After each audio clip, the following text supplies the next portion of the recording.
আজকে যদি আওয়ামী লীগের কথা বলি, আওয়ামী লীগ ৭১ বলতে পারবে, ৯০ বলতে পারবে, জুলাই আগস্টের ট্রফি কিন্তু তাদের ঘরে নাই। আজকে বিরোধী দলের বন্ধুরা জুলাই আগস্ট বলতে পারবে, ৭১ এবং ৯০ এর ট্রফি কিন্তু তাদের ঘরে নাই। একমাত্র দল বিএনপি, যাদের ঘরে ১৯৭১, ১৯৯০, জুলাই আগস্ট ৩টি ট্রফি আমাদের ঘরে রয়েছে। মায়ের মমতা আমি বুঝি, মমতা আটা ময়দা সুজি, সাথে গুণগত মানে অতুলনীয়। দিনের কার্যসূচি অনুযায়ী এখন মহামান্য রাষ্ট্রপতির ভাষণ সম্পর্কে আনিত ধন্যবাদ প্রস্তাবের উপর আলোচনা। প্রথমে আমি আলোচনা করার জন্য আহ্বান জানাচ্ছি মীর শাহ আলম, বগুড়া ২। আপনার সময় ১৫ মিনিট। বিশেষ দিনে প্রিয়জনকে দিন সাউন্ড এক্সের হেডফোন। বিসমিল্লাহির রহমানির রহিম। ধন্যবাদ মাননীয় স্পিকার স্যার। মহামান্য রাষ্ট্রপতির বক্তব্যের ধন্যবাদের ওপর আলোচনায় অংশগ্রহণ করে মহান আল্লাহর নিকট শুকরিয়া আদায় করছি এবং আমি কৃতজ্ঞতা প্রকাশ করছি বগুড়া ২ মহাস্থান গড়খ্যাত শিখগঞ্জ উপজেলাবাসী, বগুড়াবাসীর প্রতি এবং মাননীয় প্রধানমন্ত্রীর প্রতি। মহামান্য রাষ্ট্রপতি একজন অত্যন্ত ভাগ্যবান ব্যক্তি। এই ভাগ্যবান ব্যক্তির বক্তব্যের উপর আলোচনা করার সুযোগ পাওয়াতে নিজেকে ভাগ্যবান মনে করছি। এই কারণেই রাষ্ট্রপতিকে আমি ভাগ্যবান বলছি। মহামান্য রাষ্ট্রপতি এই প্রথম একজন রাষ্ট্রপতি যিনি ৩ ধরনের ৩টি সরকারের শপথ দিয়েছেন। প্রথমত বিনা ভোটে নির্বাচিত একটি সরকারের উনি শপথ দিয়েছেন। দ্বিতীয়ত সংবিধানে নাই কিন্তু আন্দোলনের মাধ্যমে একটি অন্তর্বর্তীকালীন সরকার এসেছে ডক্টর মোহাম্মদ ইউনূসের নেতৃত্বে, সেই অন্তর্বর্তীকালীন সরকারের উনি শপথ দিয়েছেন। সর্বশেষ জনগণের ভোটে অবাধ, সুষ্ঠু, নিরপেক্ষ নির্বাচনের মাধ্যমে নির্বাচিত মানুষের বহু আকাঙ্ক্ষিত একটি সরকার, যেটি মাননীয় প্রধানমন্ত্রী জনাব তারেক রহমানের নেতৃত্বে গঠিত হয়েছে, সেই সরকারের উনি শপথ দিয়েছেন। মাননীয় স্পিকার, আজকের এই সংসদটি একটি অনন্য বৈশিষ্ট্যর সংসদ, যে সংসদে ২১৯ জন নতুন সংসদ সদস্য, এর মধ্যে সংসদ নেতা মাননীয় প্রধানমন্ত্রী নিজেও প্রথমবারের মতো নির্বাচিত হয়ে এসছেন এবং মাননীয় বিরোধী দলের নেতা তিনিও প্রথমবারের মতো সংসদে নির্বাচিত হয়ে আসছেন। আমি নিজেও প্রথমবারের মতো নির্বাচিত হয়ে এই সংসদে এসেছি। এই সংসদে ২১৯ জন নতুনের মধ্যে আমাদের বিএনপি থেকে নির্বাচিত ১৪৬ জন নতুন সংসদ সদস্য হিসেবে আমরা নির্বাচিত হয়ে আসছি। রাষ্ট্রপতি ভাষণের ওপর আলোচনার পূর্বে আমি যেহেতু বগুড়া থেকে নির্বাচিত, বগুড়ার ২-১টি কথার আলোচনায় না নিয়ে আসলে বগুড়ার মানুষের কাছে জবাবদিহি করতে হবে মাননীয় স্পিকার। এই কারণে আমি প্রধানমন্ত্রীর উপস্থিতিতে মন্ত্রী পরিষদের সদস্যদের বলতে চাই, বগুড়া জেলা বিগত ১৯ বছর উন্নয়ন বঞ্চিত একটি জেলা। কারণ শহীদ রাষ্ট্রপতি জিয়াউর রহমানের জন্মস্থান, বেগম খালেদা জিয়া সেখান থেকে বারবার নির্বাচিত হয়েছে এবং বর্তমান প্রধানমন্ত্রী জনাব তারেক রহমানের জন্মস্থান হবার কারণে বিগত সরকার, বিনা ভোটের স্বৈরাচার সরকার, বগুড়ার দিকে কোনোদিন চোখ তুলে তাকায়নি। এই কারণে আমি অনুরোধ করব যে প্রকল্পগুলি চলমান আছে, যেমন বগুড়ার বিমানবন্দর, সিরাজগঞ্জ থেকে বগুড়া পর্যন্ত রেল সেতু, বগুড়ার বিশ্ববিদ্যালয় সহ বগুড়ার যে জরুরি অবকাঠামো উন্নয়ন এবং উন্নয়নের রাস্তাঘাট সহ যে বিষয়গুলো সংশ্লিষ্ট মন্ত্রণালয়ে বিবেচনাধীন আছে, মাননীয় মন্ত্রীরা আপনারা দয়া করে বগুড়ার উন্নয়নের জন্য যা যা করার প্রয়োজন, ১৯ বছরের ঘাটতিগুলি, ১৯ বছরের অনুন্নয়নের বিষয়গুলি আমলে নিয়ে জরুরি ভিত্তিতে এ ব্যাপারে পদক্ষেপ গ্রহণ করার জন্য অনুরোধ করছি। আজকের এই মহান সংসদে আমি দাঁড়িয়ে একটি কথা বলতে চাই। মাননীয় প্রধানমন্ত্রী দূরদৃষ্টিতা, মাননীয় স্পিকার আপনাকে নিয়োগ, আপনি ওই চেয়ারে বসে আছেন মানে 1971 বসে আছে। আপনি হচ্ছে বীর মুক্তিযোদ্ধা, বীর বিক্রম। আপনাকে দেখলেই অনেকের ভালো লাগবে, অনেকের হয়তো ভালো লাগবে না, কিন্তু আপনি 1971 সালকে রিপ্রেজেন্টেটিভ করছেন এই মহান সংসদে দাঁড়িয়ে। এই ক্রেডিট বিএনপির এই কারণেই, মহান স্বাধীনতার ঘোষক শহীদ রাষ্ট্রপতি জিয়াউর রহমান মহান স্বাধীনতার ঘোষণাই করেননি, উনি যুদ্ধ করেছেন এবং যুদ্ধ করে এই দেশটাকে স্বাধীন করার ব্যাপারে ভূমিকা রয়েছেন। আজকে ট্রেজারি ব্রাঞ্চে, সরকারি দলের ব্রাঞ্চে আজকে আমাদের আনন্দের বিষয়, বহু মুক্তিযোদ্ধা আমাদের সামনে বসে, জয়নাল আবেদিন ফারুক, আমাদের মনিরুল হক চৌধুরী, আমাদের স্বাস্থ্যমন্ত্রী সাখাওয়াত হোসেন বকুল সহ অ্যাডভোকেট ফজলুর রহমানের মতো প্রথিতযশা স্বনামধন্য মুক্তিযোদ্ধা, আজকে গয়েশ্বরচন্দ্ররা, ইকবাল হাসান মাহমুদ টুকু সহ অনেক প্রথিতযশা স্বনামধন্য মুক্তিযোদ্ধা আজকে সরকারি দলের বেঞ্চে উপস্থিত, যেটি বিরোধী দলের মধ্যে খুঁজে পাওয়ার কোনো সুযোগ নাই। মাননীয় স্পিকার, মাননীয় সদস্য, এক মিনিট। বিরোধী দলের বেঞ্চেও মুক্তিযোদ্ধা রয়েছেন, আমি নিজেই রণাঙ্গনে দেখেছি। গাজী নজরুল ইসলাম সাতক্ষীরা, তিনি একজন মুক্তিযোদ্ধা। Please continue.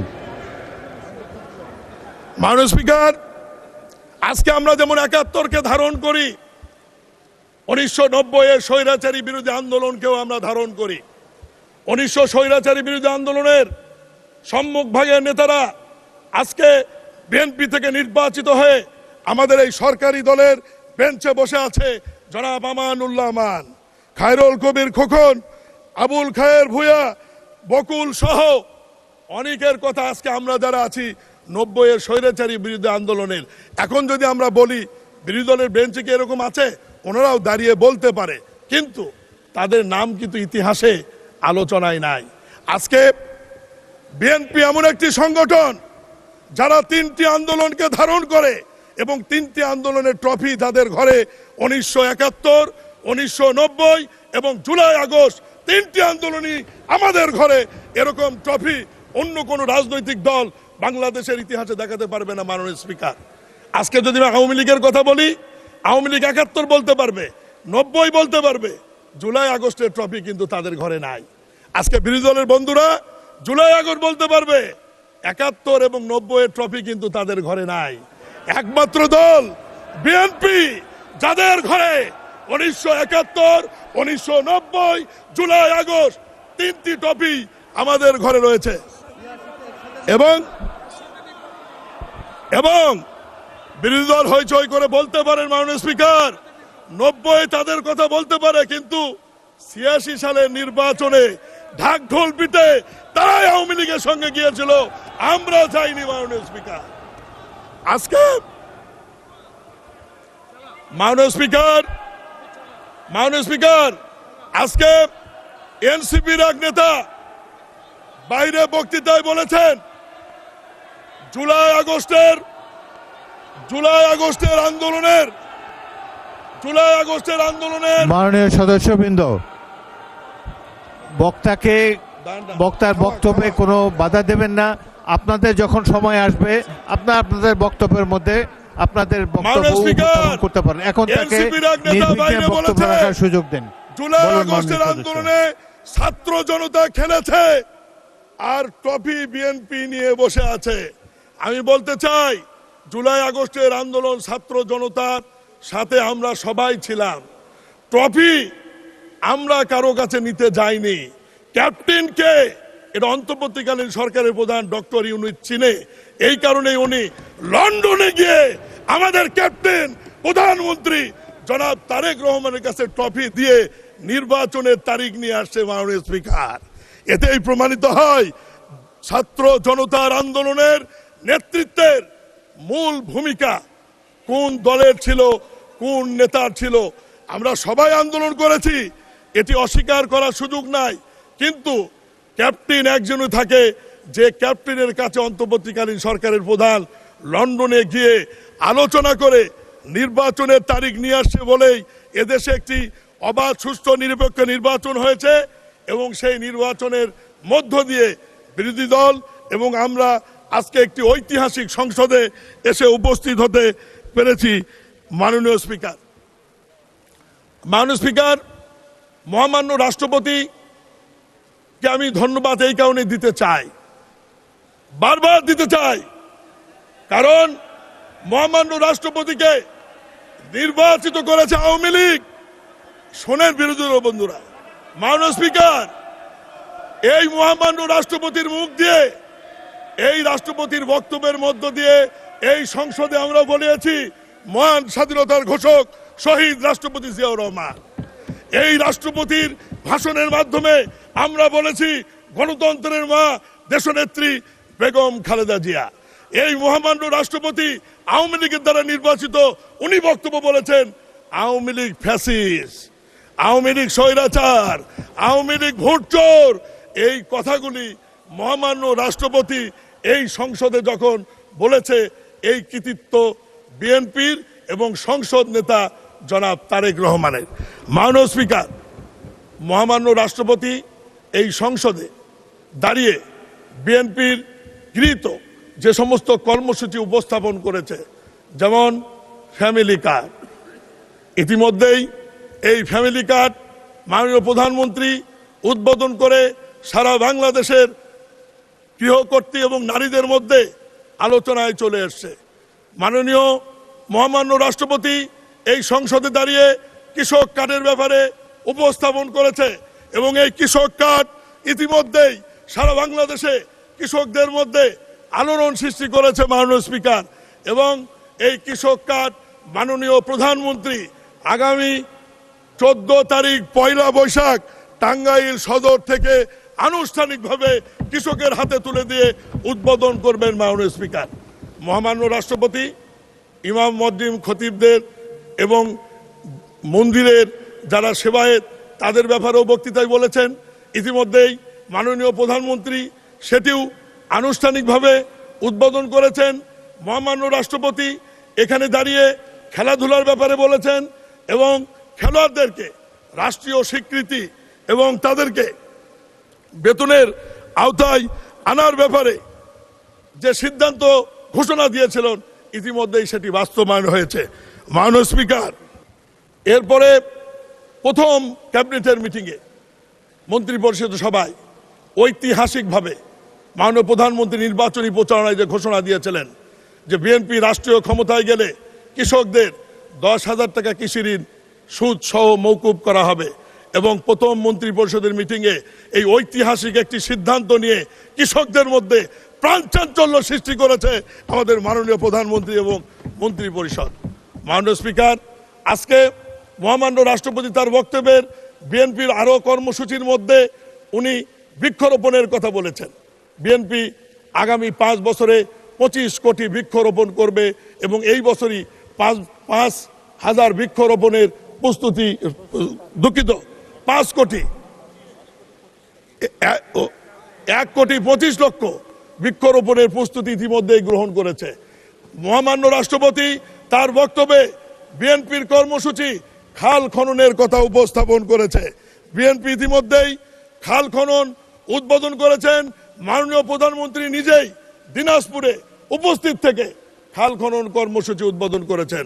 মাননীয় স্পিকার, এর বাহিরেও কর্মসংস্থান, শিক্ষা, প্রত্যেকটি বিষয়ে মহামান্য রাষ্ট্রপতি সুন্দর করে জাতির সামনে বিএনপির আগামী দিনের কর্মসূচিগুলি যেভাবে উপস্থাপন করেছেন, অবশ্যই উনি বারবার ধন্যবাদ দেওয়া হলেও মহামান্য রাষ্ট্রপতিকে ছোট করা হবে। মাননীয় স্পিকার, আজকে বিরোধী দলের বন্ধুদের বলতে চাই, আপনারা রাষ্ট্রপতি ভাষণের দিনে ওয়াকআউট করেছেন। আপনারা ওয়াকআউট না করে যদি বসে থাকতেন, মহামান্য রাষ্ট্রপতি কত সুন্দর করে আওয়ামী লীগের দ্বারা নির্বাচিত হয়ে আওয়ামী লীগের বিরুদ্ধে কথা বলেছে, এটি যদি আপনারা শুনতেন, আপনারা আনন্দ চিত্রে হাসতেন এবং খুশি হতেন। আমি বলবো এটা আপনাদের দুর্ভাগ্য যে আওয়ামী লীগের দ্বারা নির্বাচিত একজন রাষ্ট্রপতি, আওয়ামী লীগের ভোটে নির্বাচিত একজন রাষ্ট্রপতি এইভাবে ওই দলের বিরুদ্ধে কি সুন্দর করে বলেছেন আওয়ামী লীগ স্বৈরাচার, আওয়ামী লীগ ফ্যাসিস্ট, আওয়ামী লীগ দুর্নীতিবাজ, আওয়ামী লীগ ভোট চোর। এই কথাগুলি সেদিন আমরা শুনেছি। মাননীয় স্পিকার, আজকে সংস্কার, সংবিধান, এই বিষয়গুলো নিয়ে অনেক আলোচনা হয়েছে এবং আমি আরেকটি কথা বলতে চাই। বিরোধী দলের এক সংসদ সদস্য বেগম খালেদা জিয়ার কথা বলা হয়েছে সংবিধান ছুঁড়ে ফেলার ব্যাপারে।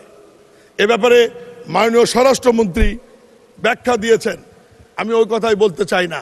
আমি বিরোধী দলের বন্ধুদের আপনার মাধ্যমে বলতে চাই, মাননীয় স্পিকার, বেগম খালেদা জিয়া সংবিধান ছুঁড়ে ফেলেছিল কি কারণে, কোন অংশটুকু, এটি সুন্দর করে বলতে পারলেন, কিন্তু বেগম খালেদা জিয়া আপনাদের নেতাদের গাড়িতে জাতীয় পতাকা দিয়েছিল, সেই কথাটা তো আপনারা একবারও বললেন না। আপনাদেরকে দায় মুক্ত করবার জন্য জাতীয় পতাকা দিয়ে সরকারের অংশ করে জাতির কাছে আপনাদেরকে যে সম্মানিত করেছে, সে কথা তো একবারও বলেন না। আপনাদেরকে যে শহীদ মিনারে নিয়ে যাওয়ার অভ্যাসটি বেগম খালেদা জিয়ার নেতৃত্ব